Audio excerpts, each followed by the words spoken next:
I started out, my first rent in my duplex was $600. I was talking to my mentor and I was like, I'm getting, 1,000 phone calls and it's going crazy. And he's like, well, your rent's too low. And I was like, oh, this makes sense. Welcome to the Rental Property Owner and Real Estate Investor Podcast, brought to you by the Rental Property Owner Association, providing benefits and services to real estate investors and rental property owners for over 48 years. With your host, Brian Hamrick from Hamrick Investment Group. Hello and welcome to episode 49.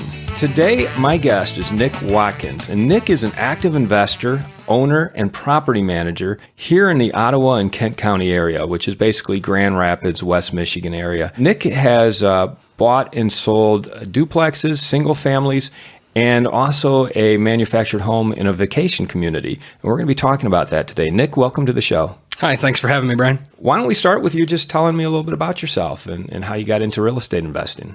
So I bought my first house about 6 years ago with my wife. When I bought that, I was living at home with my mom. And so, a mortgage payment is way different than living rent-free. So, and this was your home to live in, you and your wife? Correct, yeah. So that was in Granville, gorgeous little town.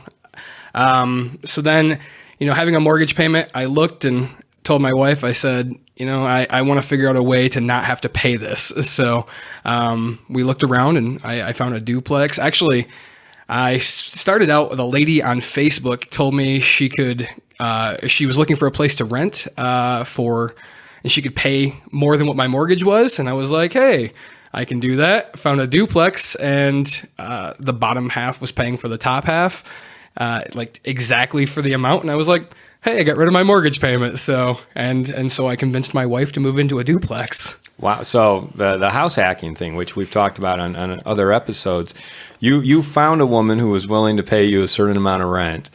And then it sounds like you went out and found a duplex where you could collect her rent and it would cover your mortgage. Yeah, correct.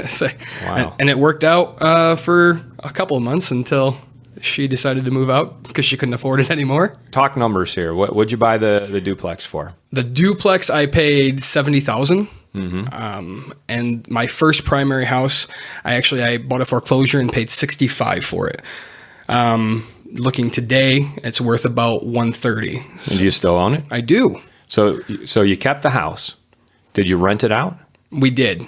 And what kind of rent were you getting for it? So at the time, I was getting $900. $900. What was your mortgage on it? My mortgage was $600. $600. So okay. Just below, I think $589. So probably with taxes, insurance, you were probably just breaking even, maybe making a few bucks a month. Correct. Well, until the taxes went up because I didn't know that when I didn't live there that taxes go up. So okay. Yes. So all right. Well, why don't we just talk about that real quick? So a lot of people don't realize, and I know it's different in every state, but here in Michigan, we have the homestead exemption and the non-homestead tax rate. So if you live in the property, you get a lower tax rate.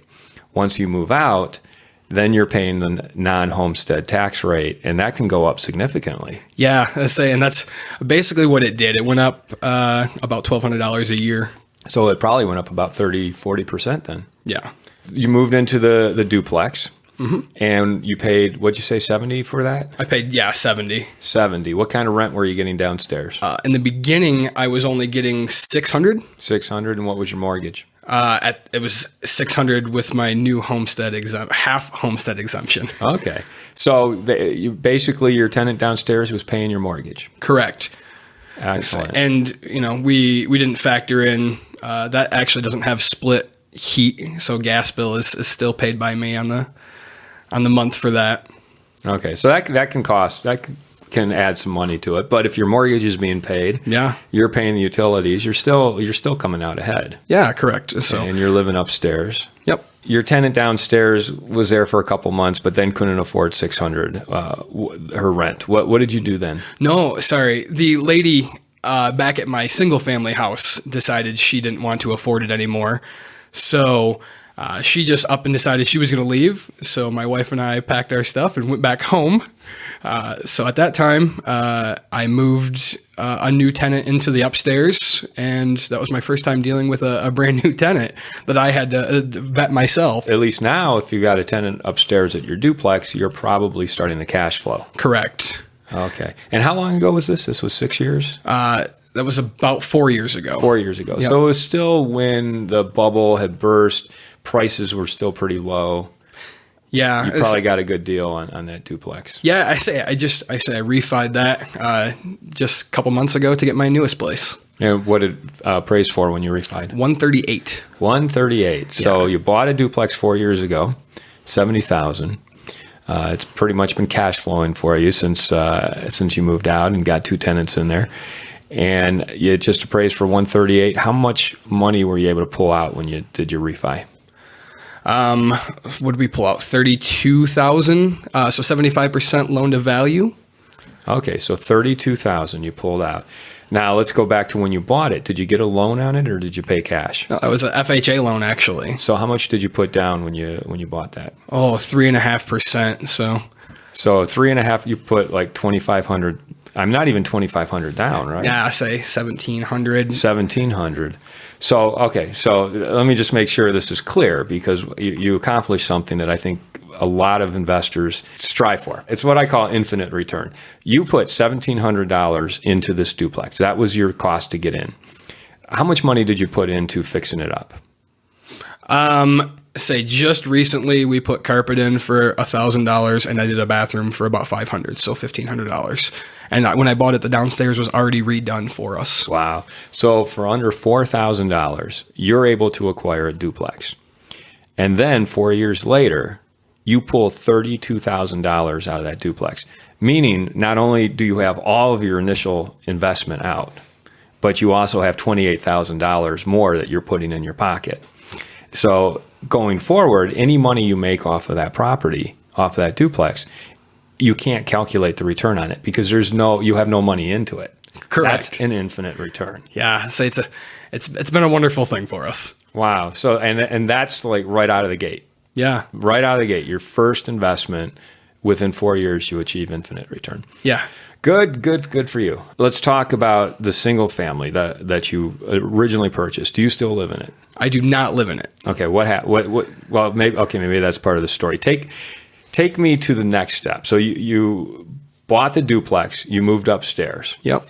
Then your tenant at your original single family moved out, and you said, all right, let's just move back to that house, get a tenant in at the duplex. Good. Where did your investing go from there? And that's when we looked and because of the scare real quick of a tenant moving out, we were like, hey, investing wasn't where we were going. So we bought a vacation house in a resort called Sandy Pines, local fun place. They have, swimming pools and all those types of things. So we bought in there, not realizing how many rules and regulations they have. And with my wife and I'm not a huge rules kind of person. So, and you bought this as just a place for you and your wife to go vacation.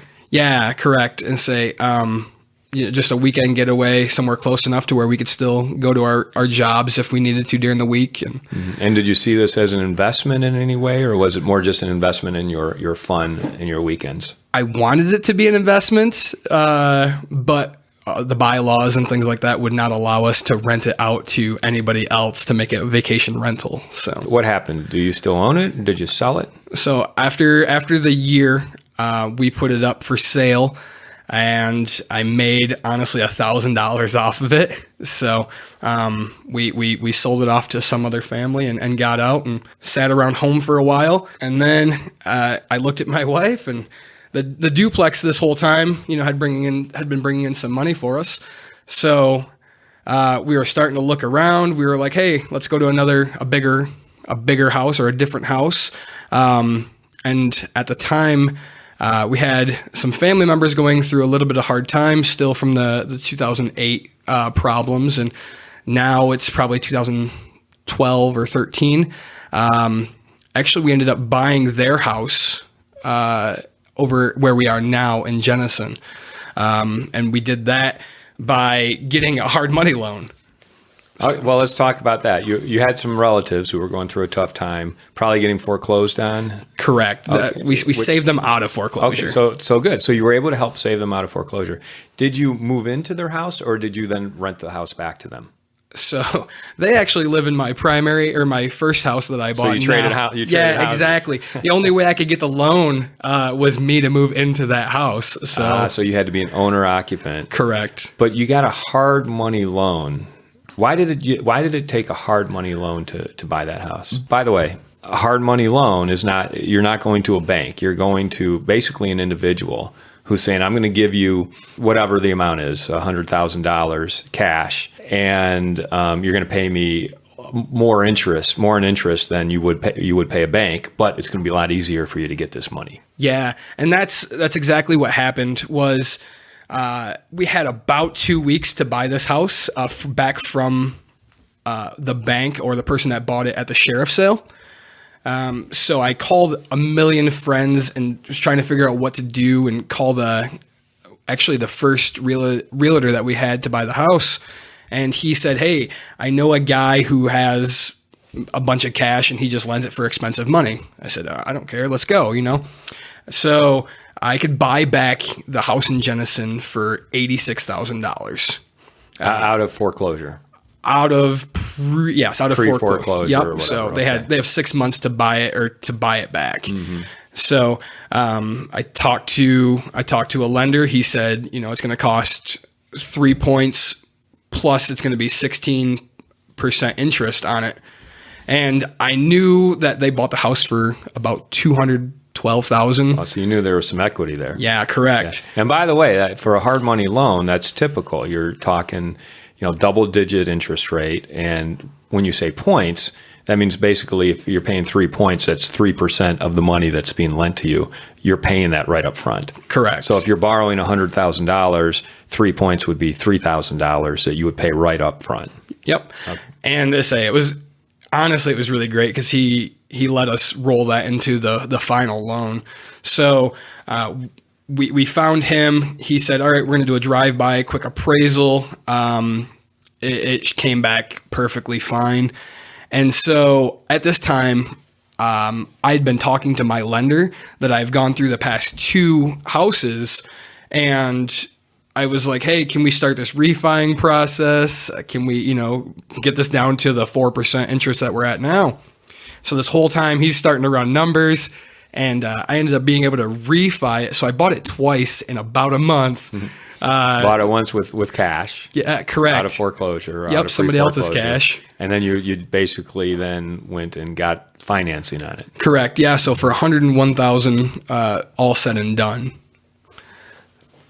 And so then we stayed there, fixed up a couple quick things that needed to get done for the appraisal loan on the new one, and actually got a home equity line right away to buy the next place. So let me see if I got this straight. So you bought this house out of pre-foreclosure. Your relatives who were living in that house traded with you. They moved into your existing house. You moved into that house. When you bought it, you bought it with cash that you borrowed from a hard money lender. Then pretty quickly you put new financing on it. When the bank did the appraisal, where did that appraisal come in? 186. Wow. So there was some equity there. So you were able to borrow based off of that 186 appraised value. Yeah, because I lived in it. And I say when you do owner occupant, they allow you to take that money and refi out of that. If not, I would have only been able to refi out of the 86 that I originally bought it for. So you were able to then pay back the hard money loan probably within just a period of months. Not even. I didn't even make a payment. You didn't even. I did not. Wow. So you just basically borrowed it for a couple of weeks then. Correct. Yep. And so first payment was technically due on the 15th, and I think we closed on the 11th. Good for you. So how much money out of your pocket did you have to come up with? About $450 for an appraisal.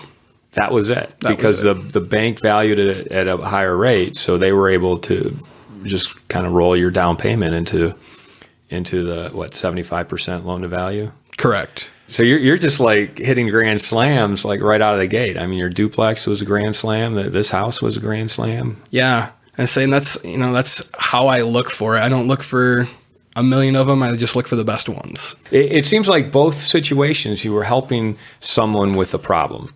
When you bought the duplex, you had a friend on Facebook who was looking for a place to live. And you said, well, gee, why don't I just buy a duplex and you can live downstairs? You know, with the house, you were helping some relatives out of a problem. Is that how you operate? Are you looking for the problem and then solving it, or are you looking for the profit and then figuring out how to achieve it? I don't necessarily look for the profit. I look for something that I know I can at least make my money on. If the profit wasn't there, that's not my first concern. With this family, it was something that we knew we had to help with and keep them, if I can put them into my house and keep them, in a good neighborhood and things like that, that's the best thing I could possibly do. I say with the friend on Facebook for my first one, that one I looked at it and said, well, I don't want a mortgage payment. So I looked at just breaking even at least. I didn't know that now 4 years down the road that the house was going to appraise or the duplex was going to appraise for much more than what it did. Yeah, who wouldn't? 4 years ago, we didn't know that values were going to skyrocket. Yeah, truthfully, I have a friend who is a broker, and I said, hey, you want to run some numbers? And he told me what he thought, and I was like, that's $40,000 more than I think it's worth. So what came next? You had a duplex, you had two houses. What was the next step for you? So I found another duplex, actually listed on Craigslist, and it was listed on the MLS at the same time. The Craigslist ad had it for 130, and the MLS had it for 140. So I thought that was really weird. And as I was talking to the owner off of Craigslist, I was like, hey, I seen this. What's the actual price? And he said, if I can sell it by myself, the realtor won't take anything. If the realtor sells it, he wants his commission. So I negotiated, or I was talking with him, and I said, hey, why do you want out? And he had some tenants that were down below that weren't great in the lower unit, and he was a bad manager, to be honest. He had his family, and he has a different business that he wanted to focus on, so he didn't want real estate. He had just bought it and kind of been sitting on it forever. So, and then I ended up talking with a bank and figured out that I could get a home equity line against my house that I just purchased. That's valued at 180. So I took out an 80% home equity line of credit for that and negotiated from, I guess, 140 or 130 down to 104. Wow. This was 4 years ago? This was April of this year. Really? Yeah. Okay, good for you. That's quite a find if it was April of this year. Yeah. The issue with the owner who was selling it, both on Craigslist and through a broker, you see that sometimes where people are managing their own properties and they have bad tenants. And for whatever reason, they don't want to evict those tenants or hold them to the lease or force them, do what is necessary to make them pay their rent or live up to the terms of the lease. So the easiest way out is just sell it. Sell it to get rid of the headache. And that sounds like what you experienced with this seller. Yeah, and that's honestly exactly what it was. We met for a quick meal right down the road to talk about the place. His wife ended up, crying during closing because, how much of a stress relief it was for them. Mm-hmm. And, I'd been managing my couple and I had found a mentor in between. So I knew no matter what, I could end up getting them out or figuring out how to manage that thing better than what he was doing to guarantee myself the return that I wanted. Okay. Yeah, because owning and managing rental property can be a very emotionally stressful experience, which, by the way, is why I don't do it. Which is why I have professional third-party management companies managing my properties, because I would not be able to bear the emotional stress. And I would be like those sellers who are just like, take it. I don't want to deal with it. But this worked out to your benefit. And you knew that you could manage it better. Why did you know that you could manage it better? Because when I first started out, I knew nothing. And say my first lease was on a lined piece of paper, and it was handwritten, and that's what caused me to fail and let the first tenant kind of just move out, and that's why we moved back home right away. In the meantime, my wife's grandfather said, "Hey, do you mind meeting with a friend of mine who owns some rentals?" And I said, somebody's got to know more than what I do right now. So sure. We sat down, and during breakfast, he hands me what's known as a lease now, 5 pages, hands me everything. And so, he also gave me his phone number and said, "Hey, if you need anything, let me know." So, anytime I had something small come up, I could call him and he'd answer it. So this gentleman became a mentor to you quickly. And I owe more than anything to him right now. So just because, anytime now I know if I have a problem, he has an answer or he can find me the answer. So knowing that in the back of my mind that I have somebody else behind me to help me, and he's gone through it a million times. He owns quite a few places in the area. So he's been doing this for quite a while. Correct. Yeah. I think last time we talked, he has about 250 units. Wow. Single families, apartments? No, he owns, I think, 3 apartment complexes and some singles. Well, after our conversation, you'll have to we'll have to talk about that because maybe he's ready to sell. 7 years, I think that's when I'm buying it. No, I meant to me. Yeah. Okay, good. So you obviously had some expert help, which is not something that people normally have. Let's talk about having a mentor for a moment, because some people do not have a mentor and they just kind of stumble their way through it, and maybe they get lucky, maybe they have some failures, maybe it costs them a lot of money, but obviously you having the mentor that you were able to go to made a huge difference in your success. Yeah. Were you running these deals by him and saying, "Hey, I'm looking at this duplex over here, I'm looking at this situation," and was he kind of helping you figure out how to solve these problems? I run most of my deals, I guess, by him. He doesn't tell me, I guess, to buy or sell. He taught me in his way the old 1% rule. You want to get rent of 1% of your purchase price plus if cost. So water bill. So if it's $100,000 purchase price, I want to get $1,000 for rent out of it a month. Correct. Mm-hmm. And I looked at that as not enough because that's just going to cover a little bit and not pay more.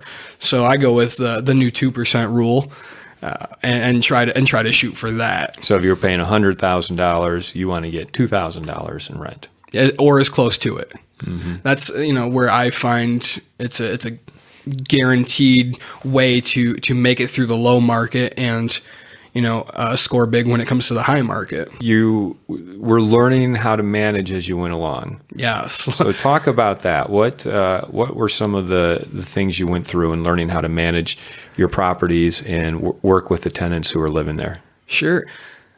So it started with the first one. When the family that was living in my Granville house decided they were moving out right away. I had to go up to him and say, "Hey, what do I do? They're just going to leave." And, because I didn't have the right lease and the right structure, basically they could walk and, there was no breaking lease contract or anything like that. So I learned to put a system into place that said, "Hey, set myself up for that."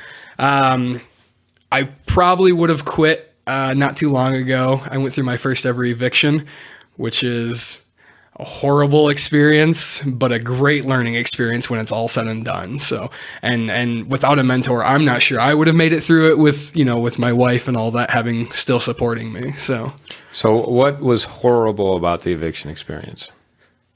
Everything. So, this was a person who wanted everything their way, threatened to constantly sue me. I was called more names than I could have ever possibly wanted to be called.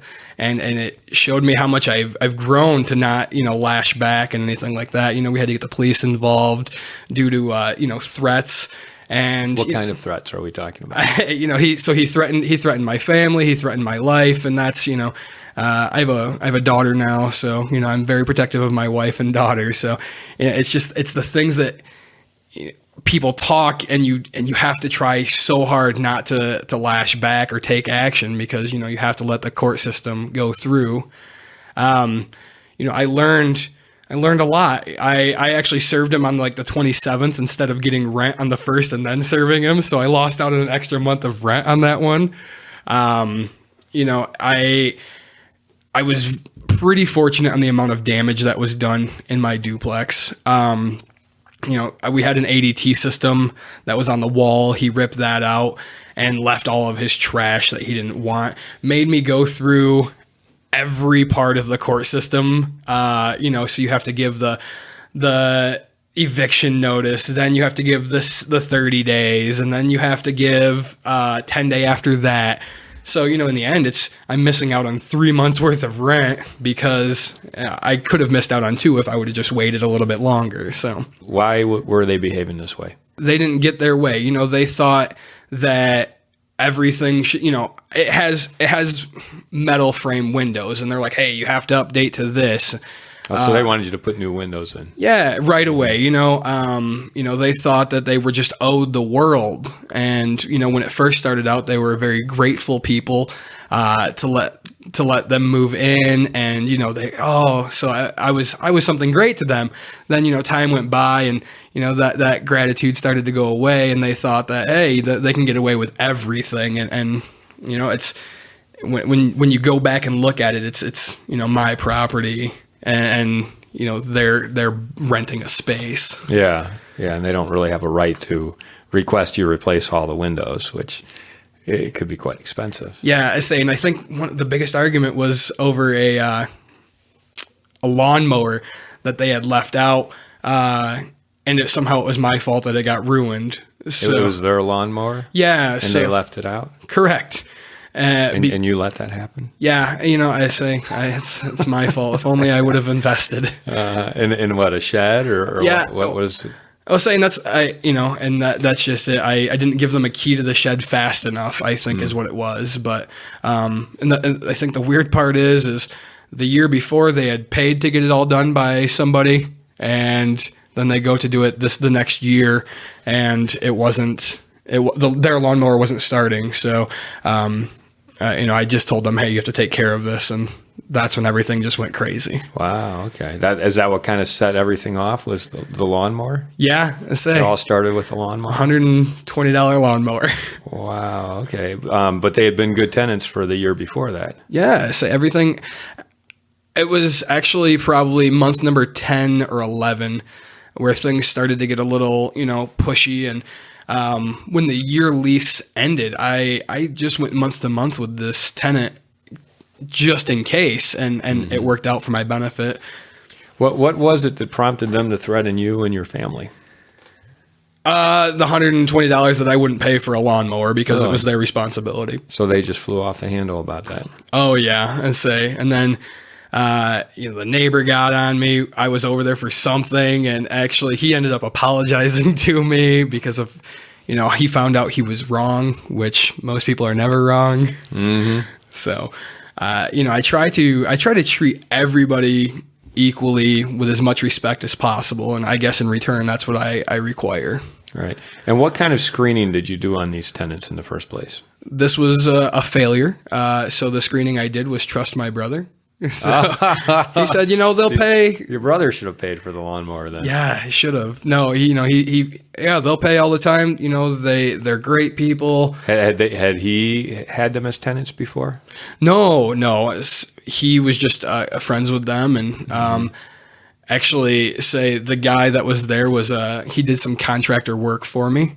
And he did, he did my Granville house, and I was happy with it. You knew him, you had some experience with him, your brother knew, so you had reason to suspect that they would be good tenants. Yeah, everything up through there was going fine. So, and what would you do differently if you could go back in time and change it? Even if I know you or anything, I would run background checks. I would run credit history.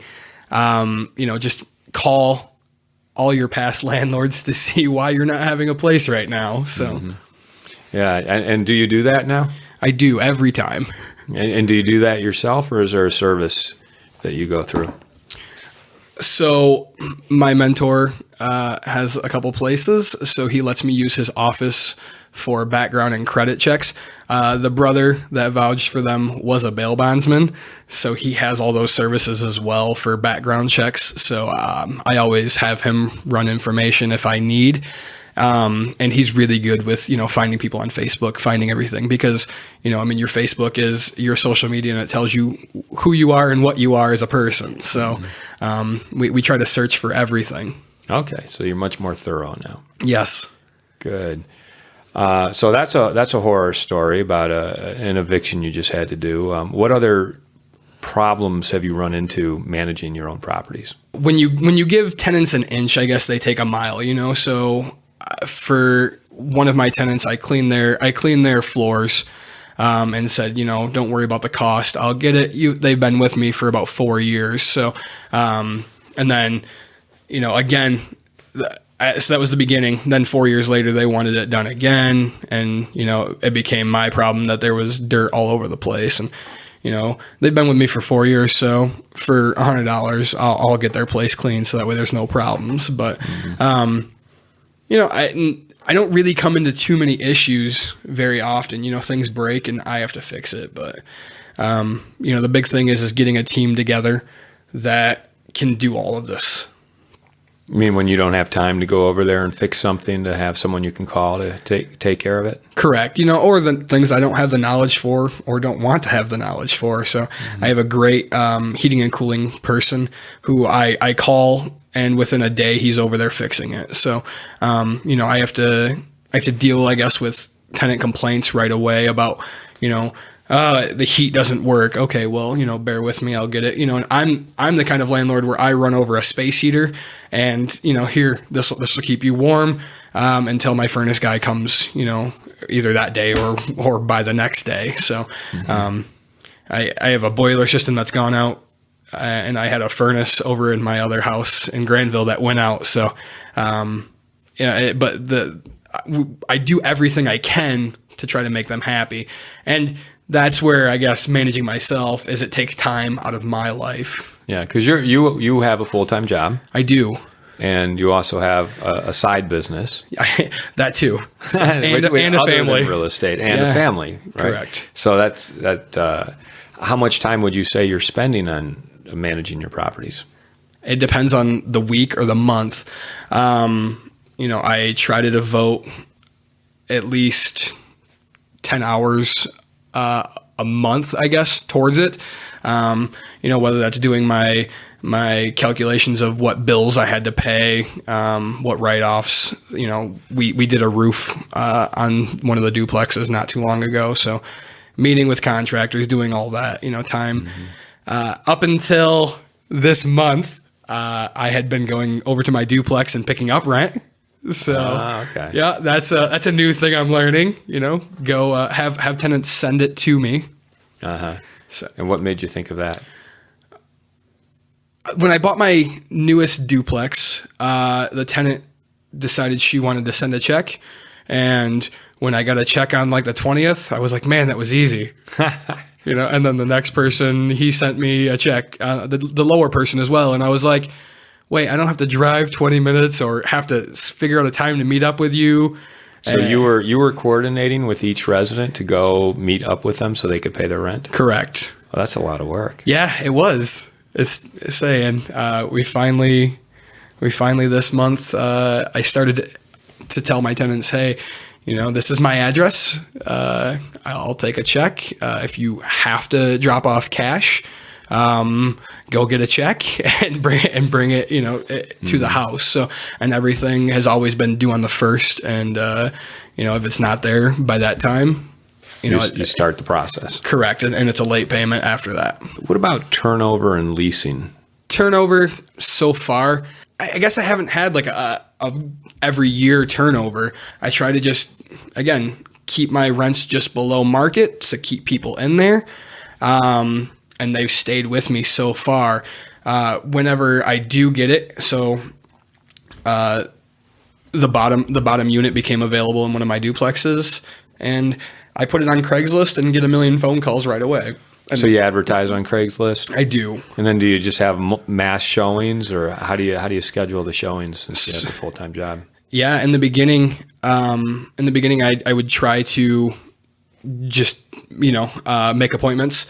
And I quickly realized that I didn't want to be there for 12 hours showing this place. So after about the 50th phone call, I was like, hey, the open house is going to be between, 12 and 1 o'clock on Saturday. And again, for night people, between 5 and 6.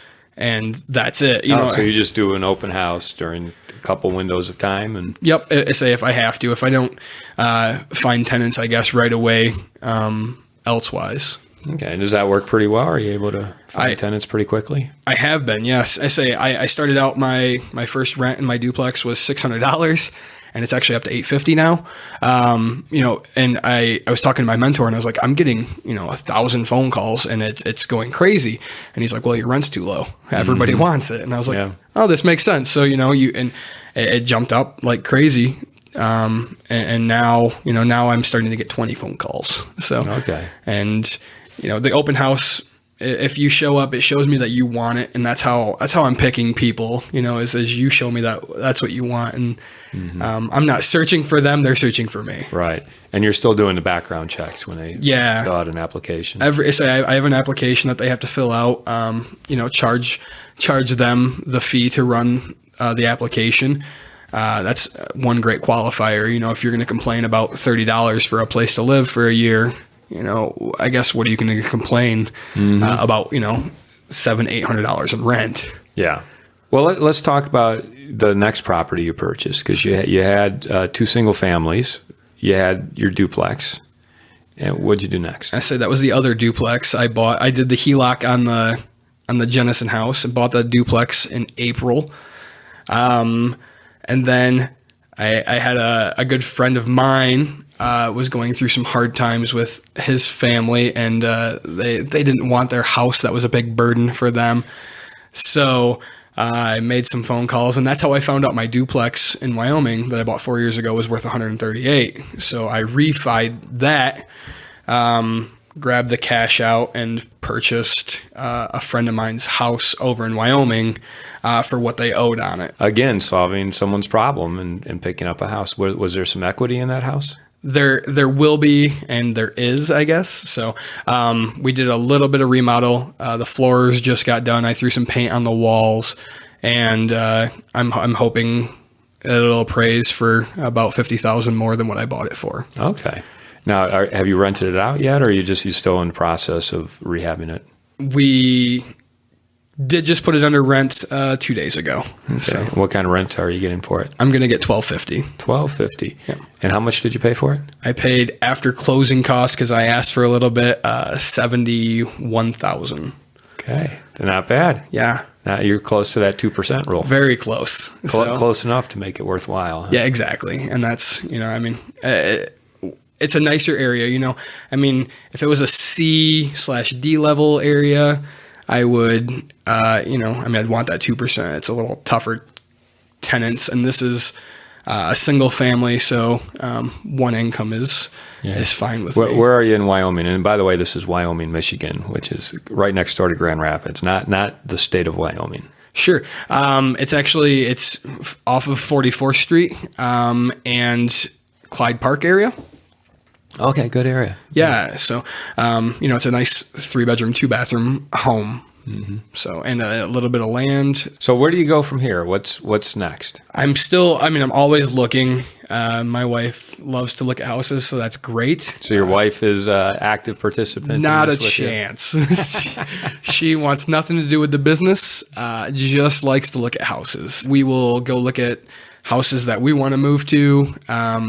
And because we know what we can get for rent out of our house, and if we find exactly what we want, she's done moving. So I think I've had her move 5 times or so. She said the next place is the final place. But otherwise, we'll go look at anything that's out there to try to rent if that's what I want.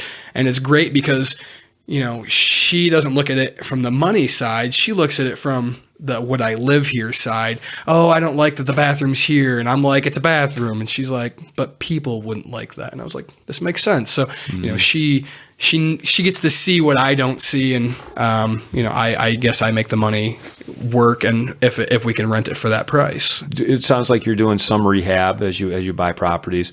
Are you also finding the contractors? I am. Yep. I'm finding everybody, in all the aspects of it. I found a couple contractors. The one contractor who ended up being a tenant of mine, I found him to do my primary house. Basically, we intended to just stay there. We were going to settle for a while until the next deal actually became available. So I put 2 new bathrooms in, put hardwood throughout the living room, did some drywall. The house was foreclosure when we bought it, so it needed some work. And so we were getting ready to do that. So I had to find him, and I guess I found that through a referral through my brother and things like that.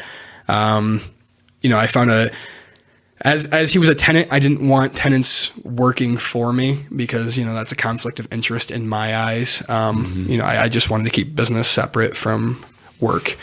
So I found a different contractor for my house, that I currently live in. And, he was, going to do the roof on the house, because we were having a new baby at the time. So I wanted to make sure, all the big costs were out of the way before the kid. And, there was actually a hole, which is why it was $86,000 for a purchase price. There was a hole in the ceiling that went through one of the rooms. I got okay. Yeah, I got that all taken care of. And that was honestly, it only cost me $500 to take insulation out, put a whole new roof on. So that was great. But the thing with that contractor was getting him to show up all the time, on time, getting the job done. Because I wanted it done before the baby was here, so that it wasn't pounding on the roof while the kid was sleeping. And, and so I'm still picking up, I think, shingles from the yard with some nails here and there. Geez. Yeah. So then I did a roof on my Wyoming duplex. And that was, we met, we talked, then we had to meet again, get some numbers down. He did a day of tear off, a day of putting it on, but he left all the stuff during the first day on the ground. So, that caused tenants to complain. So, I'm finding that getting the right contractors into place, is going to save me a lot of headache throughout the long time, or, the long term of things. Which, property management, they have their people already in place, and they can, they have a good team that they know what's going on. So I'm gearing up to lead myself that way. To put your properties with third-party professional management companies? No, not yet. I haven't reached that too much of a headache level, I guess. All the horror stories, I guess, I've heard about property managers, it's not just tenants, it's property managers. But what are the horror stories that you've heard? Yeah. The things I hear, I guess, from other people are, hey, if you get a furnace in and it cost you $2,000, well, they're going to charge you 10 to 20% on top of that just to call that person, and it's, well, I can make that phone call for $200, $400, so, I don't want to deal with that. Or, they're going to take 50% or 100% of first month's rent just to have somebody move into the place.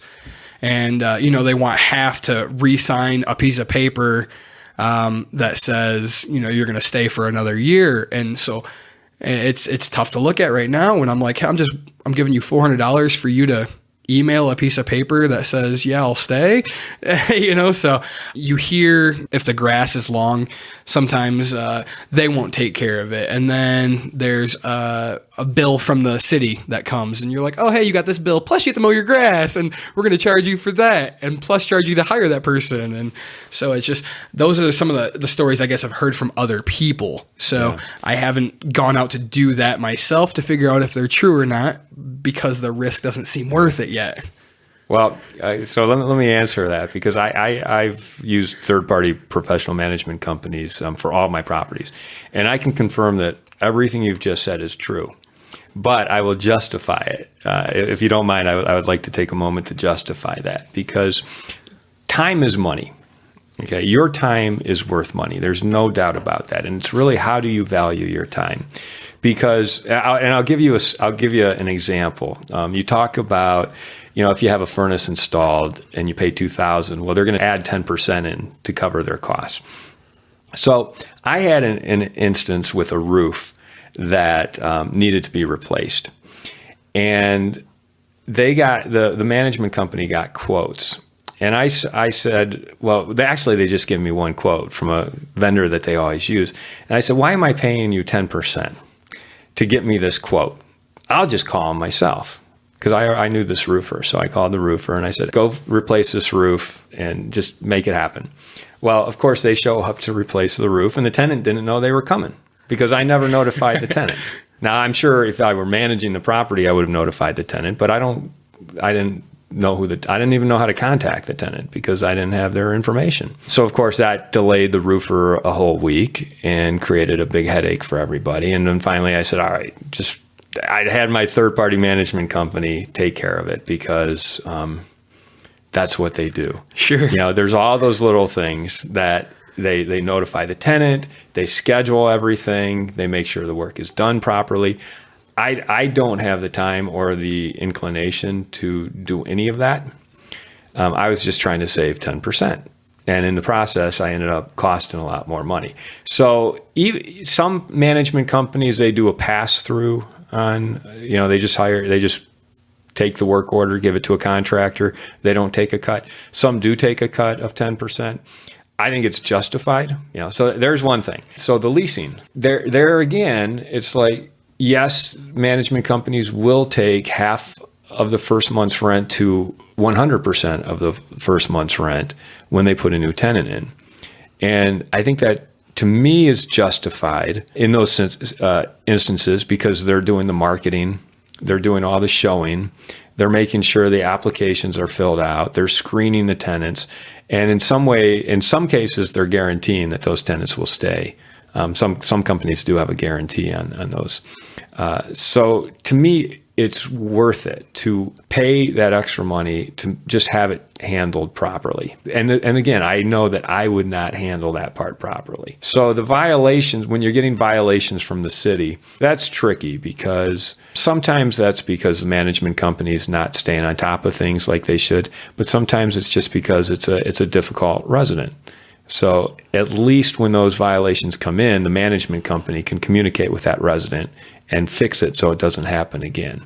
Yes, it costs me a little bit of extra money, but I'm able to focus on other things, like building my portfolio, getting to the next level where, I'm focusing more on the asset management, the ability of a property to actually make money and how to maximize that money, rather than the day-to-day details of working with the residents and taking care of all the issues that come up with the property. Yeah, and that's what I'm finding is it's getting harder or easier for me to understand that time is money. I guess growing up, my wife and I both grew up very poor. I had a single mom. And so, every dollar was something to me. So now it's, if I can go change I'll never change a light bulb. I tell my tenants that all the time. I'm not changing your light bulb. But if I have to go take care of a leaky faucet, I can do that.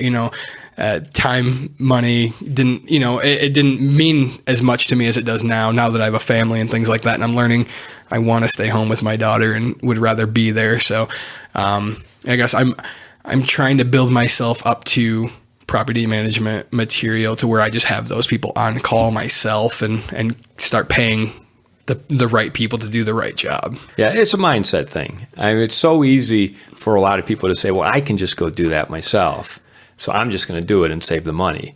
But are you, at the end of the day, and this is very subjective, but at the end of the day, are you really saving that money? If you're spending more time than you would like to, if you're spending time away from your family or time away from other money-making endeavors, are you really saving money? Right, and that's tough, because the small things are the ones that add up all the time. but they're the easy things to take care of where, let's say a roof, if I were to get some buddies together, I mean, I know how we are, we wouldn't finish it for 4 weeks and I'd have an angry tenant. So, I hire those things out, but, it's what do I want to do, I guess, as a person. And so it's tough for me to realize exactly what I want. So I'm getting towards wanting to let somebody else take it over. It's just finding the right person now and doing some interviews and things like that. So cash flow finally started to come in to where I wanted. I truthfully, I just replaced my work income with my rental cash flow because of this latest purchase.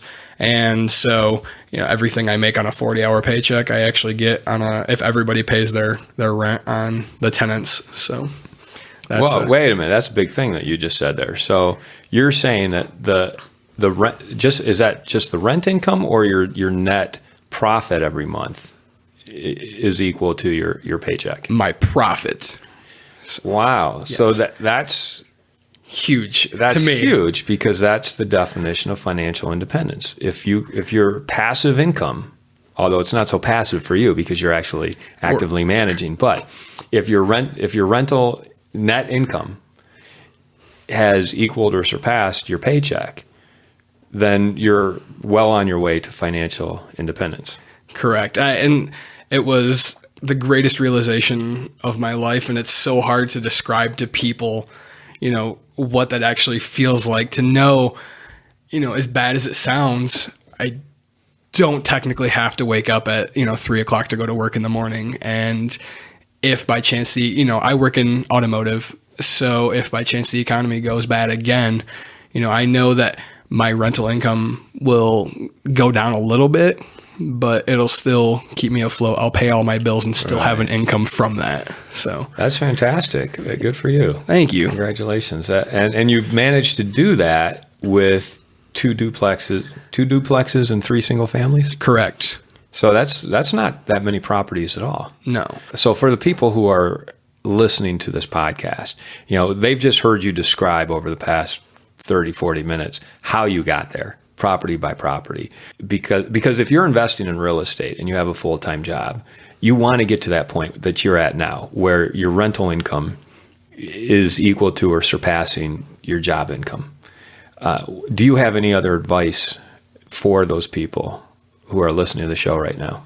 If you have nothing right now, do something. Anything is better than sitting on the sidelines and watching. If you have something right now, start honing in on what exactly it is that you want. For me, again, 1% wasn't good enough. A 0.5%, just to pay my mortgage, I guess, wasn't good enough. It was right away, but now I want to make sure that I profit the way that I should and get to that point. So buying right, knowing your numbers is huge. Make sure you buy for what it is, not for what it could be. And do you feel that you've managed to do that with all 5 of the properties that you've bought? Were you pretty realistic going in as to what kind of cash flow you'd be getting from these properties? When I went in, no. Now looking at it and understanding, that it's a real business. As I said, I looked at the first lady and she just covered my mortgage, or, just a little bit above.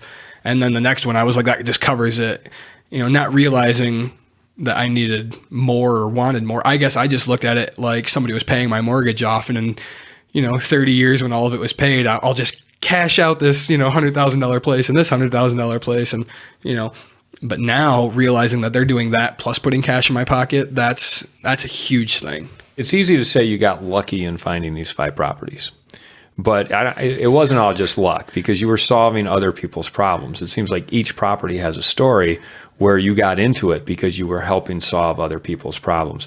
Did these people come to you and say, help me solve this problem? Or did you see that they had a problem and went to them and said, let me see how I can help you?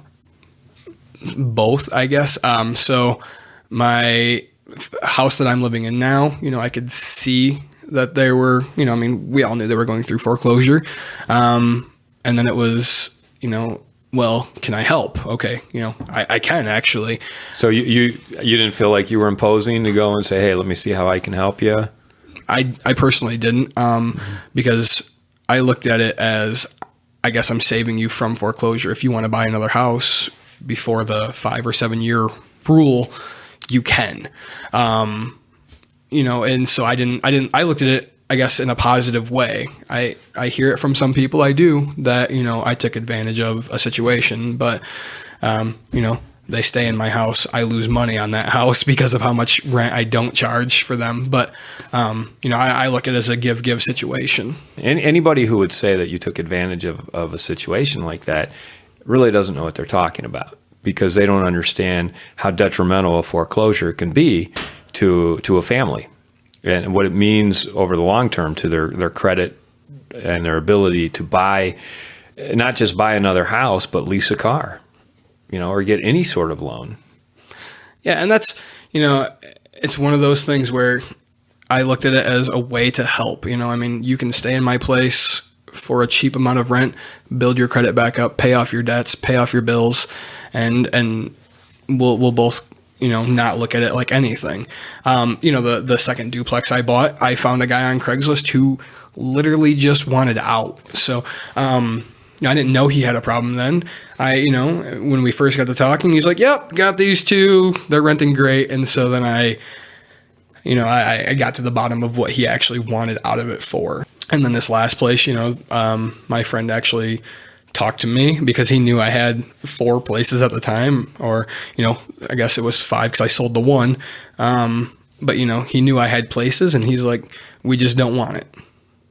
Okay, well, do you want to buy it? Sure. If it's worth it for me. And I was very honest with him. I said, this is what it is. He was already 2 months behind. So it was like, if he got to the 3rd month, foreclosure could take effect. And so it was like, all right, I have to make this fast. This is all I can offer you. Yes or no. So, and he took it. So, okay. Well, if anyone is out there listening to this in the West Michigan area and they have a similar type problem, how would they get a hold of you? So you can find me on Facebook. I'm on there all the time. Nick Watkins. Correct. You can also find me by email at nickWatkinsHouses@yahoo.com. It's a great way to email me. If you reach out to me on any of the 2 and you want to get together and talk, I'm always more than willing.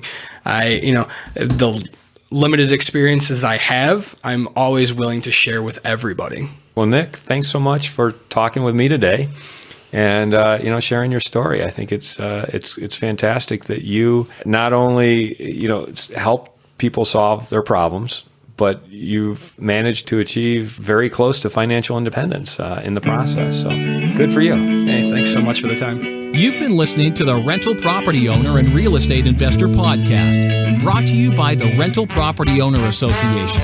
You can find out more at rpoaonline.org. If you enjoyed this podcast, please go to iTunes to subscribe, rate, and review.